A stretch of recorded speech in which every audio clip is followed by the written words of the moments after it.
Merci.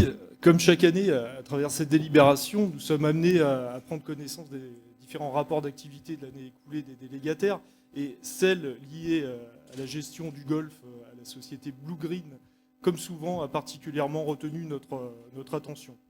À la lecture de celui-ci, nous avons du mal à nous empêcher de penser que définitivement, Saint-Étienne continue à vivre dans le monde d'avant et que le défi climatique qui se présente à nous n'est présent que dans le greenwashing des rappels et références des délibérations de cette instance. En effet, comment trouver une cohérence à une politique environnementale quand nous constatons que le délégataire du Golfe, tentant de justifier une année de vache maigre d'un point de vue de son résultat économique, pointe du doigt le réchauffement climatique et particulièrement la sécheresse qu'a connue notre ville. Qu'à cela ne tienne, il fallait, pour garder les parcours bien verts, bien attrayants, pendant ces périodes de canicule où les Stéphanois brûlaient sous le bitume, arroser, arroser et encore arroser. Plus 173% d'augmentation par rapport à l'année N-1 de la ressource en eau. En un seul mot, bravo, on est sur la bonne voie.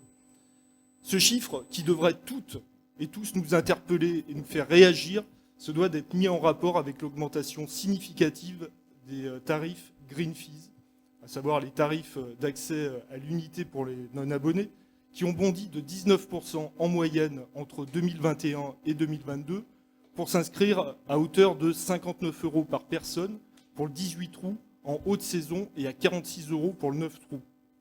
Nous sommes ici très loin de l'idée de sport populaire et accessible à tous, pour qui aurait l'idée de passer une après-midi en famille sur cet équipement. Il n'est pas étonnant ainsi de constater une chute de la fréquentation et par le fait du chiffre d'affaires pour ces accès à l'unité.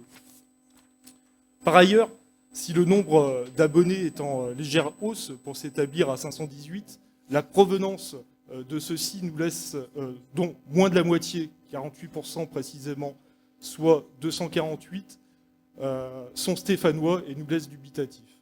Nous posons ici la question de la pertinence du maintien à moyen terme de cet équipement à l'aune du changement climatique que nous connaissons et de la pertinence d'investir dans un équipement qui peut être nuisible écologiquement. Pour finir, nous rappelons pour mémoire vos propos vis-à-vis de la DSP du bowling en janvier 2021. Est-ce le rôle d'une mairie d'investir dans un bowling ? Peut-on considérer le bowling comme un service public dans lequel on doit dépenser l'argent du contribuable ? Ça l'était sans doute il y a 30 ans, mais j'estime que c'est aujourd'hui devenu totalement injustifié.